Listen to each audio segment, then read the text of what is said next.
Bismillahirrahmanirrahim, alhamdulillahi rabbil alamin, wa afdalu salatu wa atammu taslima wa la udwana illa ala dhalimin.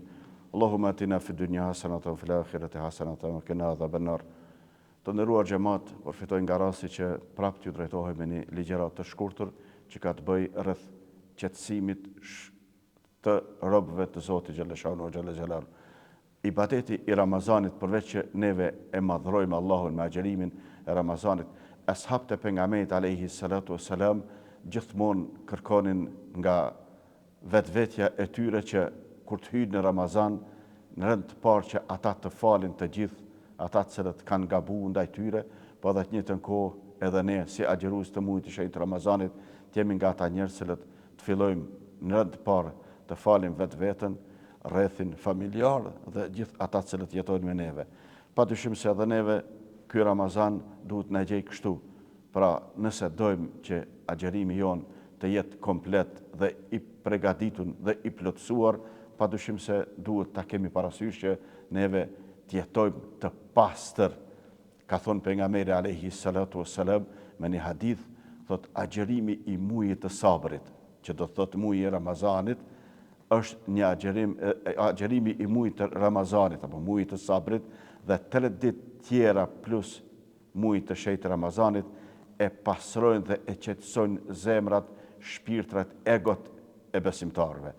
Tash ky hadithi pejgamberit alayhi salatu wassalam vërtet neve na jep një shans shumë të mirë. Pse? Sepse çdo njeri, çdo besimtar dëshiron të jetë i qetë në jetën e tij dhe të jetë i ruajtur nga veset e këqija, nga mohabetet e këqija, nga fjalët e këqija dhe nga mendimet të cilët vërtet e damtojnë çdo besimtar. Në Universitetin e Harvardit është bërë një studim që ka zgjatur mbi 80 vite, që shumë prej atyre studiuesve kanë vdek, por është vazhduar ky sistem. Edhe tash, për çka është bërë ky studim? Studimi është bërë në rënd të parë si me qenë njeriu i lirë në jetën e tina, si me pas njeriu një qetësi në zemrën, në shpirtin, në mendjen e tina, që vërtet është vështirë që në këtë kohë dhe në këto momente na si besimtar, po edhe jo besimtar, që të jetojnë një jetë të lumtur, pak a shumë, po edhe të njëjtën kohë të ndjejnë kënaqësi në vetveten e tyre.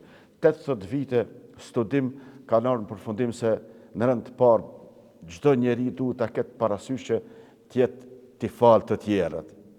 Si dush me qenë i mirë edhe i qetë, fali të tjerët. Kjo është numër 1.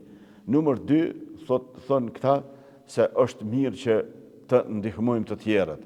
Faktisht jemi dorë e zgjatur ndaj skamnorëve. Do thotë kjo është numër 2 e këtij zbulimi të Universitetit të Harvardit. Numër 3, thotë falja mes njerëzve të jetë falje e sinqertë. Atash këta kanë punuar 80 vite derisa kanë ardhur në këtë përfundim. Neve para 1400 viteve e citojmë një hadith pejgamberit alayhi salatu wassalam, ku Muhamedi alayhi salatu wassalam na ka shëruar këto ndjenja dhe këtë shpirt dhe këtë ego dhe këtë mendje të robit të Zotit xhaleshanu xhalla xhelal, të besimtarit të Allahu xhaleshanu xhalla xhelal. Pra këtu kur të flasim vazhdimisht, besimtarët ndijmë një privilegj, sepse jeta e besimtarit është vërtet jetë e lehtë. Na mund të jetojmë të lehtë, të kënaqur nëse i kemi këto veti.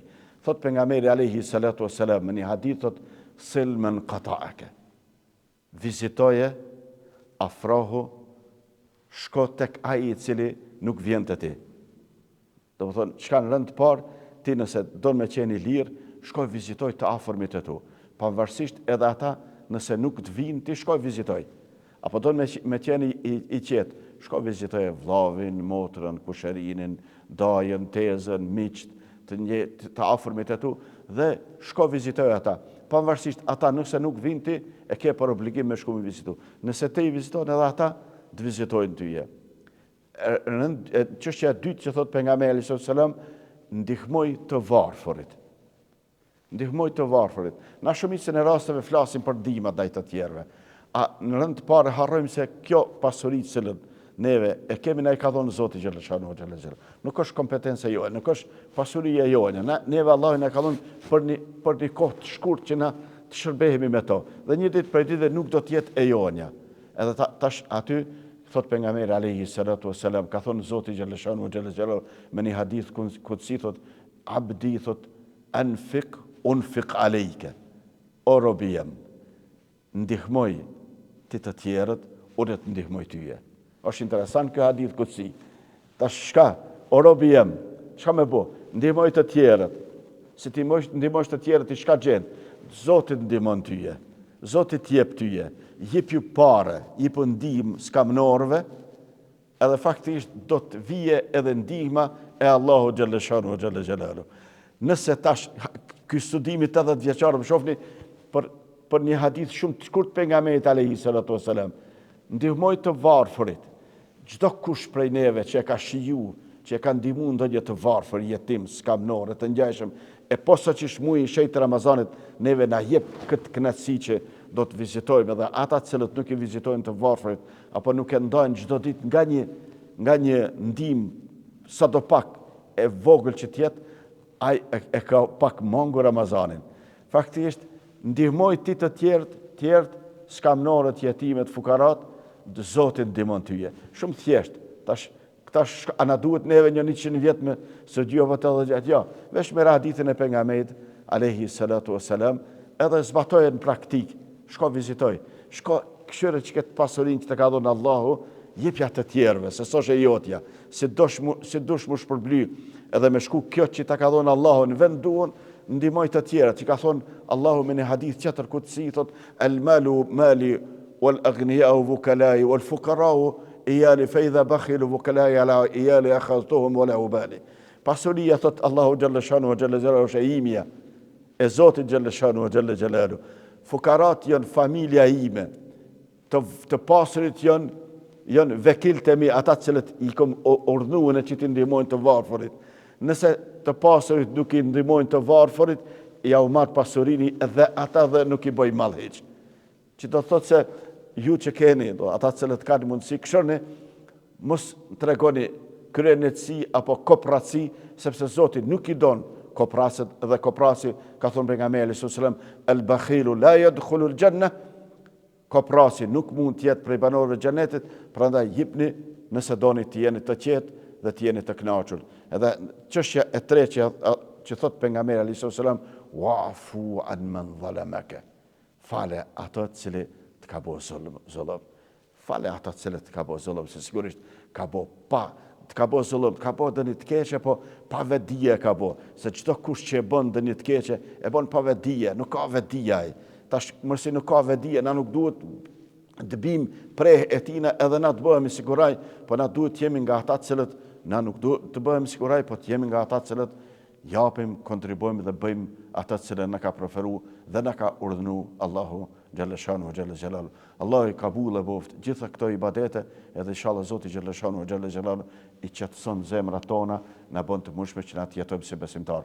Pra, agjerimi i muajit shejt Ramazanit dhe 3 ditë jashtë muajit shejt Ramazanit është një çështje e cilën i qetëson zemrat e besimtarëve.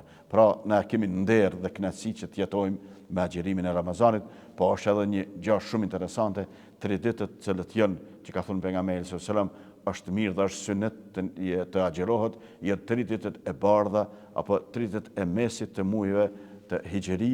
E këto 3 dita është interesant, ndoshta poezjati po edhe pak do t'ja marr një kohë. Këto 3 dita është interesant se rrezatimi i hënës në tokë është pak rrezatim pak më i rëndë. Edhe shumë njerëz këtë rrezatim vështirë mund ta përjetojnë, sepse është i rëndë dhe kemi shumë zbulime dhe kërkime shkencore në Shtetet e Bashkuara të Amerikës, që ka njerëz që prej mosdurimit kësaj situate dhe kësaj gjendje të klimës, ata bëjnë edhe vetvrasje. I vetmi që e qetëson zemrën, shpirtin, mendjen e njerit është agjerimi i këtyre 3 ditëve. Pra, ju kisha sugjeruar që çdo kush prej juve që agjeron muajin e shejtë Ramazanit të mundohet që jashtë Ramazanit të paktën të agjeroj edhe këto 3 ditë, po siç ka thonë pejgamberi sallallahu alajhi wasallam, men sama yawman fi sabilillah ba'ada Allahu bainahu wa baina an-nari 70 kharifan. Ai që e ninon një ditë jashtë Ramazanit, për hir të Zotit xhalleshanu xhalla xhelalu, Allahu do ta largoj atë nga zjarri i xhehenemit. Dhash Zoti që neve të përfitojmë nga ky muaj dhe të jemi nga ata cilët na hapën dyert e xhenetit, na mbyllën dyert e xhehenemit dhe na bëjnë të mundshme që ne të agjerojmë Ramazanin me një bindje dhe kënaqësi të thellë. Allahu kabul u aboft të gjitha ibadetet. Walhamdulillahi rabbil alamin.